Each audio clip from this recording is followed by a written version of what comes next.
அஸ்ஸலாமு அலைக்கும். இப்போ நம்ம என்ன பார்க்க போகிறோம்னா, சிக்கன் ஃப்ரையை வச்சு கேப்சிகத்தையும் வச்சுட்டு ஒரு சமையல் தான் பார்க்க போகிறோம் நம்ம.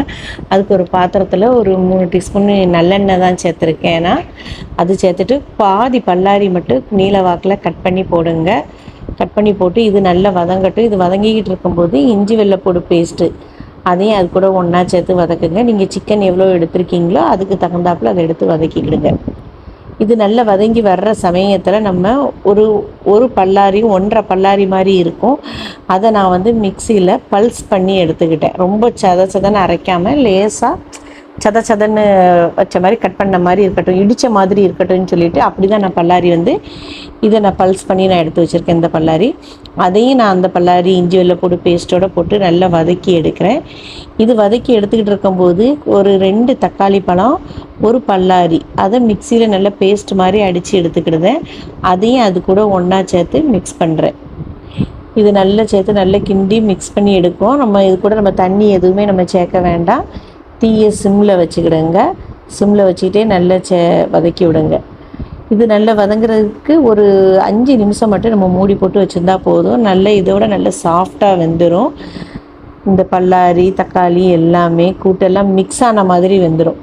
அப்போ அது வெந்ததுக்கு அப்புறவே நம்ம ஒரு 1/2 டீஸ்பூனு மிளகாய் வத்தல், 1/4 டீஸ்பூன் மல்லிப்பொடி, ஒரு 1/4 டீஸ்பூனு மஞ்சள் பொடி, ஒரு 3/4 டீஸ்பூனு சிக்கன் மசாலா பொடி அதையும் சேர்த்துக்கிட்டு, ஒரு table spoon tomato sauce, soya sauce இது ரெண்டையும் அது கூட ஒன்றா மிக்ஸ் பண்ணி சேர்த்துக்கிடுதோம். நல்லா கிண்டி கிளறி விடுதோம். நம்ம நல்லா இது நல்லா மிக்ஸ் ஆகி நல்லா வேகம் தணிக்கும். நம்ம கிளறி விட்டுட்டு தேவையான அளவு உப்பு சேர்த்துக்கிடுங்க. இந்த மசாலாவுக்கு மட்டும்தான் நம்ம உப்பு சேர்த்துக்கிடுதோம். உப்பு அதிகமாக சேர்த்துறாதீங்க. அதுக்கப்புறம் நம்ம கட் பண்ணி வச்சுருக்கிற கேப்சிகம், அது க்ரீன் கலராக இருந்தாலும் சரி, ரெட் கலராக இருந்தாலும் சரி, ஆரஞ்சு கலராக இருந்தாலும் சரி, எந்த கலர் கேப்சிகம் கிடைக்கிறோ அந்த கலர் கேப்சிகத்தை எடுத்து நீல வாக்கில் கட் பண்ணி போட்டுக்கிடுங்க. அது கூட தக்காளியும் நீல வாக்கில் கட் பண்ணி ஒரு பாதி பழம் தான் போட்டிருக்கேன். ஏற்கனவே நம்ம ஜாரில் வர அடித்து வர ஊற்றிருக்கோம் தக்காளி. அப்போ இது வந்து சும்மா சவைச்சி சாப்பிட்றதுக்குனாண்டி பாதி பழம் தான் நான் கட் பண்ணி போட்டிருக்கேன்.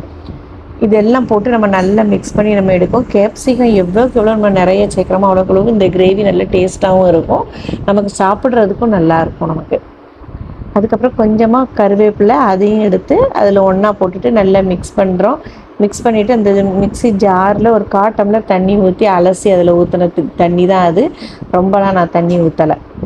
அதுக்கப்புறம் ஏற்கனவே நான் சிக்கன் மசாலா பிரட்டி வச்சுருந்து ஃப்ரை பண்ணி எடுத்து வச்சுருக்கேன். அந்த ஃப்ரை பண்ண சிக்கனை தான் நான் எடுத்து இந்த கிரேவியில் நான் முன்னா போடுறேன். போட்டுட்டு இதை நல்லா மிக்ஸ் பண்ணி நம்ம எடுத்து போட்டுக்கணும். போட்டுட்டு ஒரு 10-15 நிமிஷம் மட்டும் இது குக் ஆனால் போதும். அதுக்கப்புறம் குக் ஆகிரும். ஏற்கனவே நம்ம பல்லாரி எல்லாம் ஒரு 5 நிமிஷம் தனியாக மூடி போட்டு வேக வச்சுருக்கோம். 2வது சிக்கனும் ஃப்ரை பண்ண சிக்கன் தான் சூடாக தான் இருக்கும். இனி கேப்சிகம் இந்த சிக்கன் எல்லாம் ஒன்றா மிக்ஸ் ஆகி வேகிறதுக்கு தான் நமக்கு ஒரு 15 நிமிஷம் நமக்கு தேவைப்படும். நமக்கு இதுக்கப்புறம் நீங்கள் உப்பு போட வேண்டாம். ஏன்னா சிக்கன்லலாம் நம்ம உப்பு போட்டு தான் ஃப்ரை பண்ணியிருக்கோம், போட வேண்டாம். அங்கே பாருங்கள் எப்படி இருக்குன்னு. அந்த 1/4 டம்ளர் தண்ணி ஊற்றுனது தான், இவ்வளோ தான் வேணும் நமக்கு கிரேவி. ரொம்ப கிரேவியாகவும் நமக்கு வேண்டாம். நமக்கு இது வந்து நம்ம டிஃபனுக்கும் எடுத்துக்கலாம், சோறுக்கும் நம்ம எடுத்துக்கலாம். நமக்கு இப்போ நெய்ச்சோறு, இந்த ஒயிட் ரைஸு, சாம்பார் சாதம் இது கூடலாம் வச்சு சாப்பிடும்போது இது நல்லா தான் இருக்கும். இது உங்களுக்கு கேப்சிகத்தையும் சிக்கன் ஃப்ரையும் ஒன்றா சேர்த்து போடும்போது. அப்போ இது நல்ல ஒரு கொதித்ததுக்கப்புறம் நல்ல பிரட்டி கொடுங்க. நல்ல பிரட்டி கொடுத்துட்டு அதுக்கப்புறம் ஒரு மூடி போட்டுட்டு ஒரு 5 நிமிஷம் வேகட்டும். அதுக்கப்புறம் வெந்ததுக்கப்புறம் திருப்பி ஒரு தடவை பிரட்டி கொடுத்துட்டு இப்படி ஸ்டவ் ஆஃப் பண்ண வேண்டியதுதான். ஸ்டவ் ஆஃப் பண்ணுற சமயத்தில் நம்ம மல்லி இலை கட் பண்ணி வச்சுருக்கிற மல்லி இலையை அது மேலே ஒன்றா போட்டு தூற்றி விட்டுட்டு ஆஃப் பண்ணி நல்லா மிக்ஸ் பண்ணி கொடுத்துட்டு ஸ்டவ் ஆஃப் பண்ணிட வேண்டியதுதான். இனி இந்த சிக்கன் கிரேவி நமக்கு ரெடி ஆயிடுச்சு. இன்றைக்கி நம்ம வீட்டில் இன்றைக்கி சம்பலும் ரெடி பண்ணியாச்சு. அது வந்து வெள்ளரிக்காய், தக்காளி, பல்லாரி அதுவும் போட்டுட்டு தயிரும் வச்சு சம்பல் மிக்ஸ் பண்ணி ரெடி பண்ணி வச்சுருக்கேன். அதுக்கப்புறம் சோறு வந்து நெய்ச்சோறு, சம்பல், சிக்கன் ஃப்ரை, நம்ம வச்ச கேப்சிகம் சில்லி சிக்கன் இதையும் தான் நான் இன்றைக்கி வச்சுருக்கேன்.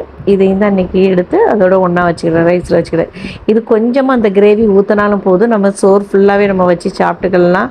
இது பார்க்குறதுக்கு நமக்கு ஒரு வத்த குழம்பு மாதிரி இருக்க மாதிரி இருக்கும். ஏன்னா வத்த குழம்பு குறைய போட்டாலும் போதும், நிறைய சோறு வச்சு பிசைஞ்சு சாப்பிடலாம்ல, அதை மாதிரி தான் இருக்கும். இந்த கிரேவி குறைய வச்சா போதும், எல்லா சோறுக்கும் நல்லா மிக்ஸ் பண்ணி சாப்பிட்டுக்கலாம்.